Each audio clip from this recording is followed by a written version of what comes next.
BBC world সার্ভিসের একটি সংবাদে প্রধানমন্ত্রী শেখ হাসিনার কণ্ঠস্বর সদৃশ্য কয়েক সেকেন্ডের কিছু কথা শোনা গেছে।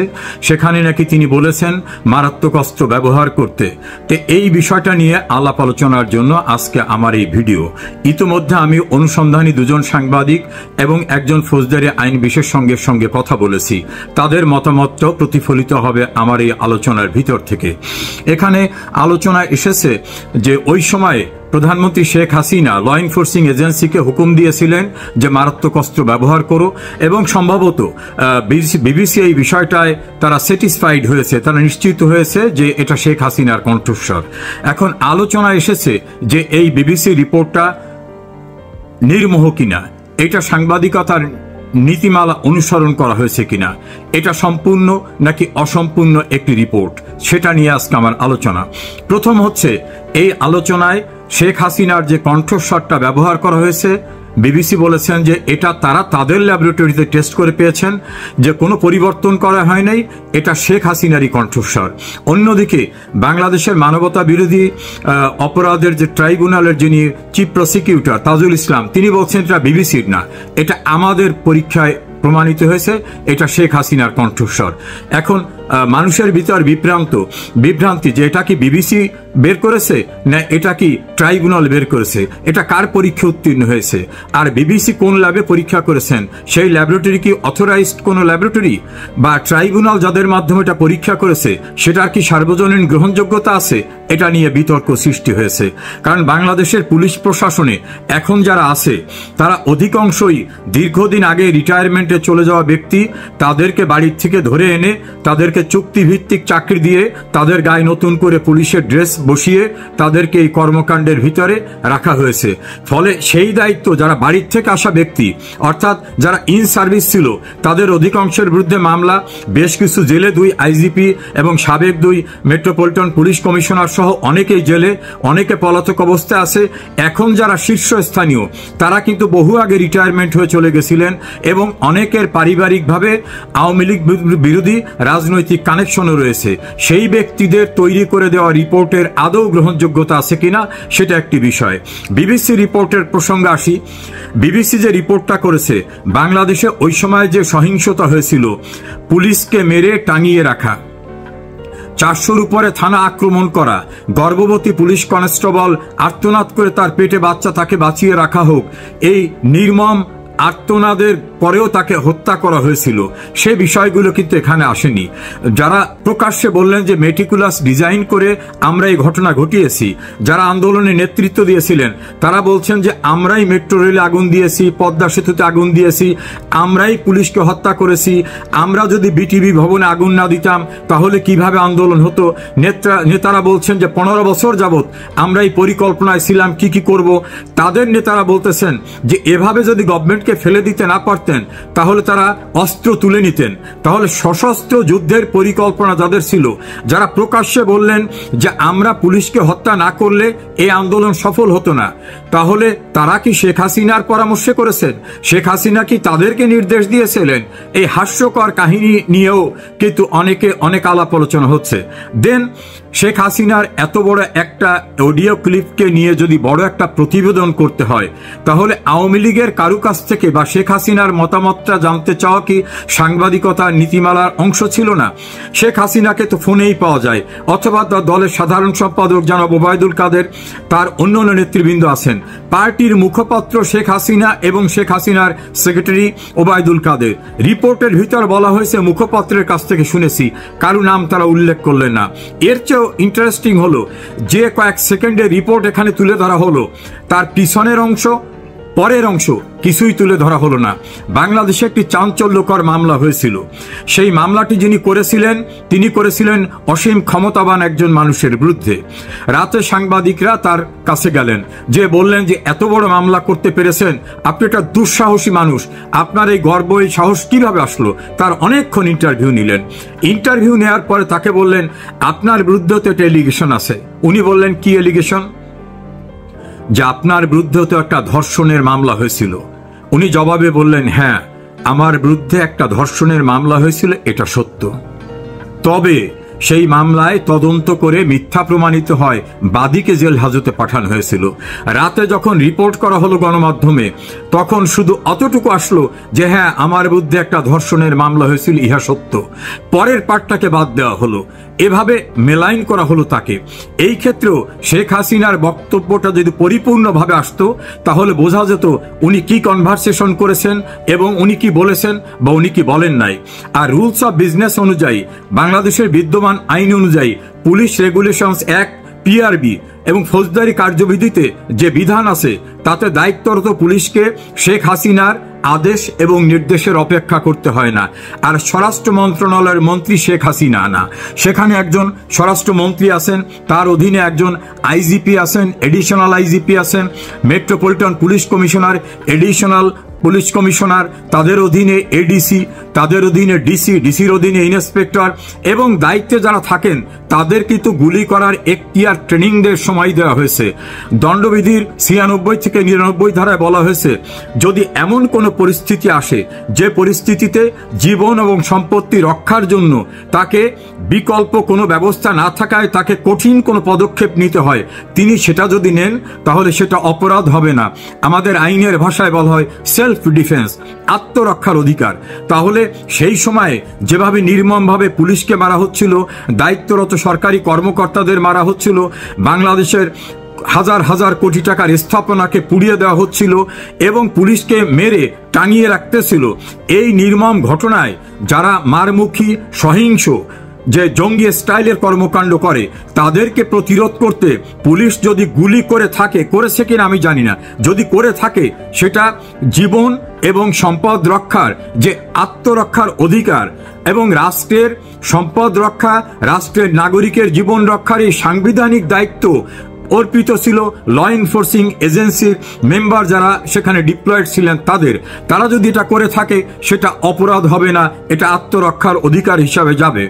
আর প্রধানমন্ত্রী শেখ হাসিনা এ জাতীয় কোনো নির্দেশনা দিয়েছেন এর কোনো প্রমাণ কোথাও পাওয়া যায় না। বরং তিনি প্রকাশ্যে বলেছিলেন আন্দোলনরতদের গ্রেপ্তার করবে না, যারা গ্রেপ্তার হয়েছে তাদের জামিনের ব্যবস্থা করো এবং তাদের নিরাপত্তার সঙ্গে আন্দোলন করার পর যাতে নিরাপদে ফিরতে পারে সে জাতীয় প্রোটেকশনের ব্যবস্থা করতে হবে। শেখ হাসিনা নিজে হসপিটালে গিয়ে যারা বিভিন্নভাবে আহত হয়েছেন তাদের দেখেছেন, যারা মারা গেছেন তাদের পরিবারকে ডেকে এনে তাদেরকে রাষ্ট্রের পক্ষ থেকে তিনি তাদেরকে টাকা দিয়েছেন, তাদের পাশে থাকবেন এবং এই ঘটনা তদন্তের জন্য হাইকোর্টের বিচারপতির নেতৃত্বে তদন্ত কমিটি গঠন করেছিলেন এবং জাতিসংঘকেও এই কমিটিকে সাহায্য করার জন্য এগিয়ে আসতে বলেছিলেন। যেখানে তিনি সংবেদনশীলতা দেখালেন, যেখানে তিনি গ্রেপ্তার থেকে নিবৃত্ত করলেন, যেখানে তিনি যারা মারা গেছেন তাদের পরিবারকে ডেকে এনে ক্ষতিপূরণ দিলেন, সান্ত্বনা দিলেন, যারা আহত তাদের হসপিটালে দেখতে গেলেন, তিনি মারাত্মক অস্ত্র ব্যবহার করে নিরীহ মানুষের উপর গুলি বর্ষণ করতে কোনো পদক্ষেপ নেবেন, এটা অবিশ্বাস্য। তৃতীয় হচ্ছে, বিবিসির অনেকের কর্মকাণ্ড নিয়ে কিন্তু সংশয় দেখা দিয়েছে। যেমন শেখ হাসিনার চলে আসা নিয়ে প্রথম যিনি রিপোর্ট করেন এপির সাংবাদিক শফিক সাহেব, তিনি কিন্তু এই সরকারের প্রেস অ্যাডভাইজার, এই সরকারের একটি কমিশনের প্রধান, তিনি একসময় বিবিসির সাংবাদিক ছিলেন, তিনিও বেনিফিশিয়ারি এখানে। এই বিবিসির বাংলাদেশের একজন সাংবাদিক ছিলেন, তিনি এই সরকারের সময় একটি গুরুত্বপূর্ণ রাষ্ট্রে প্রেস মিনিস্টার হিসাবে পোস্টিং পেয়েছেন। শেখ হাসিনা সরকারের তীব্র বিরোধিতা করা একটি দৈনিকের অনলাইন ভার্সনের যিনি এডিটর, তিনি এই সরকার আমলে একটি গুরুত্বপূর্ণ রাষ্ট্রে বাংলাদেশ হাইকমিশনে প্রেস মিনিস্টার হিসাবে পোস্টিং পেয়েছেন। ফলে বিবিসিও যে একেবারে বেদ বাক্য, বাইবেল বা কোরআন তাদের কোনো ভুল নাই এ কথা বলা যাবে না। সেখানে আমাদের সংশয় যে শেখ হাসিনার ইন্টারভিউ না নিয়ে বা তার প্রতিনিধির ইন্টারভিউ না নিয়ে এবং তার বক্তব্যকে খণ্ডিত করে প্রচার করার মধ্য থেকে কি মেটিকুলাস ডিজাইনে যারা কাজ করেছিল তাদের পারপাস সার্ভ করা হলো কিনা এই প্রসঙ্গটা আসছে। কারণ সাংবাদিকতার নীতিমালা, কারোর বিরুদ্ধে গুরুতর অভিযোগ আনতে গেলে তার আত্মপক্ষ সমর্থনের বক্তব্যটাও সেখানে আসা উচিত ছিল। শেখ হাসিনা বাংলাদেশের একাধিকবারে নির্বাচিত প্রধানমন্ত্রী, তিনি বাংলাদেশের সবচেয়ে বড় রাজনৈতিক দলের প্রধান। তার আত্মপক্ষ সমর্থন করতে না দিয়ে বিবিসি কিভাবে নিশ্চিত হলো যে এই কণ্ঠস্বরটা তার? কদিন আগে বেগম খালেদা জিয়ার কণ্ঠস্বর নকল করে 58 কোটি টাকা আত্মসাতের একটি নিউজ আমরা দেখলাম।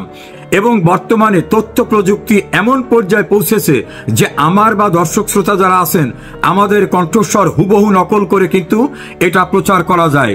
কাজী শেখ হাসিনার কণ্ঠস্বর হিসাবে যেটাকে উল্লেখ করে প্রচার করা হলো, আমার ধারণা এটা তার কণ্ঠস্বর নয়, কারণ আমি খুব ঘনিষ্ঠভাবে ওই সময়টাকে পর্যবেক্ষণ করেছি। প্রধানমন্ত্রী শেখ হাসিনা সহিংসতাকে উস্কে দেন নাই। যেমন হোলি আর্টিজানের সময়ের যে ঘটনা, সেই ঘটনার কি ভয়াবহতা ছিল, তখনও কিন্তু দায়িত্ব পালনে তৎকালীন আইজি, র্যাবের প্রধান, স্বরাষ্ট্রমন্ত্রী তারা কাজ করেছেন। আর এই অর্ডারটা শেখ হাসিনা কখন দিয়েছেন, কোনো দিন তারিখের কথা বলা হয়নি। এই রিপোর্টে বলা হয়নি শেখ হাসিনা কাকে ফোন করেছিলেন। যদি ফোনই করতে হয় তাহলে শেখ হাসিনা ফোন করবেন স্বরাষ্ট্রমন্ত্রীকে, তিনি তো স্বরাষ্ট্রমন্ত্রীকে নির্দেশ দেবেন, স্বরাষ্ট্রমন্ত্রী আইজিকে দেবেন, আইজি দেবেন সেখান থেকে র্যাবের প্রধান বা মেট্রোপলিটন পুলিশ কমিশনারকে। শেখ হাসিনা পুলিশের সঙ্গে কথা বলেছেন, তিনি পুলিশকে বলছেন গুলি ব্যবহার করো।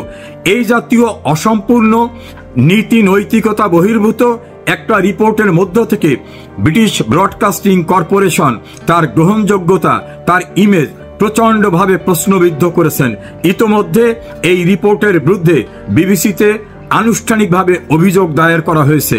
আমরা আশা করব বিবিসি কর্তৃপক্ষ এই বিষয়টা তদন্ত করে দেখবেন এবং এই রিপোর্টে যাদেরকে নিরপেক্ষ আইনজীবী বলা হয়েছে, যারা যুদ্ধাপরাধীদের পক্ষে লবিস্ট হিসাবে নিয়োজিত হয়েছিলেন, তাদের মতামতকে নিরপেক্ষ ভাবার কোনো কারণ নাই। যারা যুদ্ধ অপরাধীদের পক্ষে টাকা খেয়ে পক্ষ অবলম্বন করেছিলেন, সেই মানুষদেরকে বুদ্ধিজীবী সাজিয়ে, নিরপেক্ষ সাজিয়ে যদি এই রিপোর্টটাকে সমৃদ্ধ করার চেষ্টা করা হয়, তাহলে প্রমাণিত হয় না যে এই রিপোর্টটা অসৎ উদ্দেশ্যে না। আর সিআইডিতে এখন যারা দায়িত্ব পালন করেছেন, তারা অনেকেই শেখ হাসিনা এবং তার দলীয় বা তার সরকারের যারা, তাদের বিরুদ্ধে কাজ করার জন্য রাজনৈতিক এজেন্ডায় আদেশপুষ্ট। ফলে শেখ হাসিনার বিরুদ্ধে বিবিসির করা এই রিপোর্টটি ব্যাপকভাবে সমালোচিত হয়েছে। অনেকেরই ধারণা ডক্টর মোহাম্মদ ইউনূস যেভাবে বিভিন্ন মাধ্যমকে ব্যবহার করতেন, যেভাবে তিনি বড় ধরনের ফান্ড দিয়ে ক্লিনটন ফাউন্ডেশনকে ম্যানেজ করেছিলেন, যেভাবে তিনি সরোজ ফান্ডের টাকা এনেছিলেন, যেটা স্পষ্ট হয়েছিল ডোনাল্ড ট্রাম্প তার বক্তব্যে বলেছিলেন যে বিপুল টাকা বাংলাদেশের রাজনীতির পিছনে ব্যয় করা হয়েছে এবং অনেক রিপোর্ট এসেছে। এবং ক্লিনটন ফাউন্ডেশনে গিয়ে ডক্টর ইউনূস প্রকাশ্যে বলেছেন হঠাৎ করে কিছু ঘটে নাই, মেটিকুলাস ডিজাইন অর্থাৎ দীর্ঘদিনের সুপরিকল্পিত প্রচেষ্টার মাধ্যমে এটা হয়েছে। এবং যারা এই আন্দোলনে সম্পৃক্ত ছিলেন তারাও নিজেরা বলেছেন যে আমরা মানুষ খুন করেছি, আমরা খুন না করলে আন্দোলন বেগবান হতো না। তারা ইন্টারভিউ দিয়ে বলছেন পদ্মা সেতু, মেট্রো রেল, টেলিভিশনে আমরাই আগুন দিয়েছি, আমরাই হামলা করেছি, আমরা এটা না করলে আন্দোলন পরিপূর্ণ হতো না। তাদের নেতা আসিফ মাহমুদ সজীব ভুঁইয়া এবং নাহিদ দুজনেই বলেছেন যে আন্দোলনে যদি সফল না হতাম তাহলে আমরা অস্ত্র তুলে নিতাম। তো সশস্ত্র যুদ্ধ করার প্রস্তুতি যারা ছিল, যারা বেআইনিভাবে অস্ত্র সংগ্রহ করেছিলেন, শুধু তুলে ধরতে পারেননি, তাদের জঙ্গি কর্মকাণ্ডের বিষয়টাকে, ভয়ঙ্কর অবস্থাকে তুলে না ধরে, সেটার অনুসন্ধানী রিপোর্ট না করে, ডক্টর ইউনূসের মেটিকুলাস ডিজাইনের মধ্য দিয়ে শেখ হাসিনাকে ক্ষমতাচ্যুত করার বিষয়ে কোনো প্রতিবেদন না করে বিবিসি অনসাইডেড একটি রিপোর্ট করে দিয়ে আমার মনে হয় আমাদের কাছে গ্রহণযোগ্যতা, বিবিসির যে ইমেজ সেটাকে প্রশ্নবিদ্ধ করেছেন। আমরা আশা করব বিবিসি কর্তৃপক্ষ এই বিষয়টিকে পরীক্ষা করে দেখবেন একপাক্ষিক এমন একটি রিপোর্টের নেপথ্যে কারো সাজানো পরিকল্পনা রয়েছে কিনা। আমরা বিবিসির এই রিপোর্টকে সাংবাদিকতার নীতিমালা পরিপন্থী এবং অন্যকে হেয় প্রতিপন্ন করার অনসাইডেড রিপোর্ট হিসাবে বিবেচনা করছি।